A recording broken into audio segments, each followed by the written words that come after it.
Di dalam proses permohonan peninjauan kembali ini juga perlu disampaikan ada bukti-bukti baru memang yang belum disampaikan dan ini bersifat menentukan.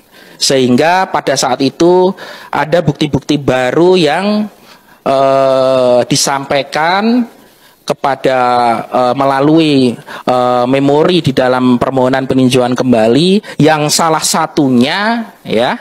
satunya yaitu terkait dengan putusan perdata ini telah berkekuatan hukum tetap, dan berikutnya yaitu poinnya adalah bahwa Dr. Andes R. Murdjoko telah diberhentikan selaku Ketua Harian Pengurus Pusat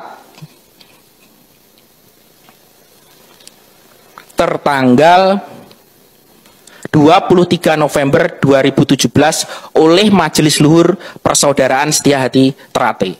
Nah, SK dari Majelis Luhur ini kami sampaikan untuk menjadi salah satu di dalam novum yang kami sampaikan bahwa tidak ada yang namanya perubahan keadaan pengurus di tahun 2017. Seperti tadi secara fakta dan peristiwa sudah disampaikan di awal oleh Mas Purwanto. Dan sudah diputuskan melalui putusan peradilan perdata.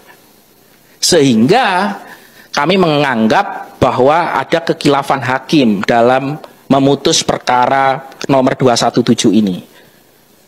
Alhamdulillah seperti yang sudah kita ketahui bersama bahwa permohonan peninjauan kembali yang dilakukan oleh Mas Taufik selaku Ketua Umum di Persaudaraan Setiahati Ternate membuahkan hasil, yaitu dengan dikabulkannya permohonan peninjauan kembali, diadili kembali, dan ditolak gugatan penggugat untuk seluruhnya.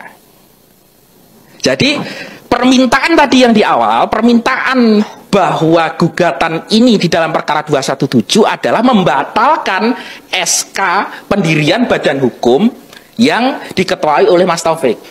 Ya. Dan putusan peninjauan kembali dalam perkara nomor 68 yang telah kami sampaikan bahwa telah dikabulkan peninjauan kembalinya oleh Mahkamah Agung, diadili kembali, dan ditolak gugatan penggugat untuk seluruhnya, maka surat keputusan Menkumham tentang pendirian Badan Hukum Persaudaraan Setiahati Ternate yang diketuai oleh Mas Taufik ini tetap berlaku dan mengikat. Karena dikabulkannya PK pertama. Karena dikabulkannya dan diadili kembali pokok perkaranya. Artinya gugatan itu ya, pokok perkaranya diadili kembali, Mas. Diadili kembali pokok perkaranya oleh hakim di tingkat PK. Dari keputusan awal yang dia dari putusan yang tingkat pertama tadi yang tadi juga disampaikan. Ya kan? Ini diadili kembali ya. Kemudian ditolak gugatan penggugat untuk seluruhnya. Sehingga ini menjadi terang benderang bahwa putusan perdata sejalan dengan putusan tata usaha negara. Dan keduanya ini sama-sama telah berkekuatan hukum tetap. Jadi saya kembalikan tadi pertanyaan di awal ketika, Mas, apakah perkara badan hukum ini terkait dengan sengketa kepengurusan berdasarkan dengan pertimbangan-pertimbangan hakim di dalam putusan mulai tingkat pertama sampai dengan putusan di tingkat PK peninjauan kembali yang diputus dengan putusan PK nomor 68 sudah barang tentu bahwa perkara tersebut sengketa perubahan keadaan hukum di tahun 2017 tidak terbukti dan itu ditolak oleh Mahkamah Agung. Saya kira itu sudah cukup sangat jelas, Mas Ageng.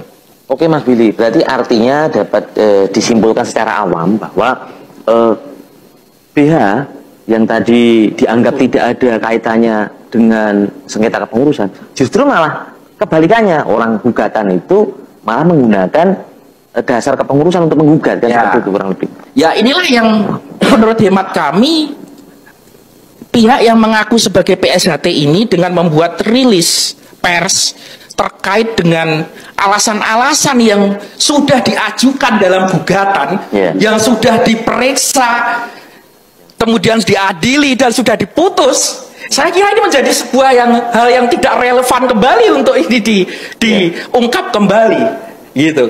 Ini bagian daripada seharusnya kami khususnya sebagai warga negara dan apalagi seorang advokat sebagai kuasa hukum, ini saya sangat menyayangkan ini untuk disampaikan. Suka tidak suka, ketika putusan pengadilan itu sudah diputus dan sudah berkekuatan hukum tetap, ya harus dihargai, dihormati, dan harus dilaksanakan, Mas. Res judicata pro veritate habetur. Kemudian ini Mas, berarti terang ya gitu untuk PK pertama, jadi pengkabulan PK pertama. Barangkali Mas Samsudin menambahkan terkait rentetan ini, karena kan isunya bagi yang kurang paham mempercayai saja statement rilis yang tidak punya dasar hukum. Tadi sudah digamblangkan. Oke, terima kasih Mas Agung. Saya menambahkan yang disampaikan Mas Kum dan Mas Willy, yang mana memang tadi sudah dijelaskan secara gamblang. Dan kebetulan kami juga bertindak sebagai kuasa hukum kebetulan di Biro Hukum, membenarkan bahwa proses peradilan ya, yang mana penggugat adalah Kang Mas Murdjoko, ya, kita harus yakini dan kita harus tunduk pada putusan akhir yang saat ini adalah putusan PK 237.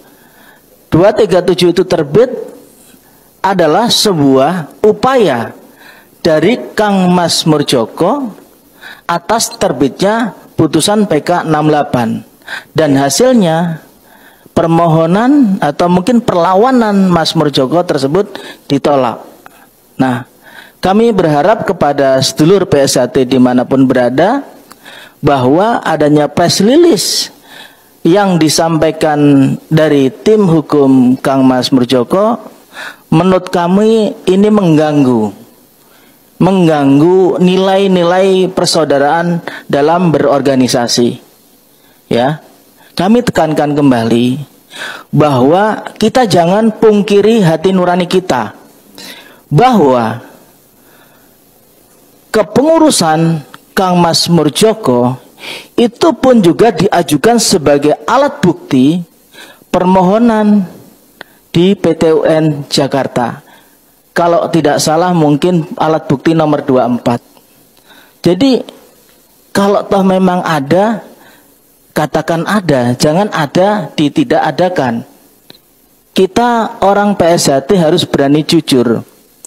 Fakta proses peradilan secara perdata telah diuji, ya, yang mana penggugat adalah para ketua cabang yang mungkin menolak atas kebijakan atau hasil produk dari Majelis Luhur atau Parloh 2016.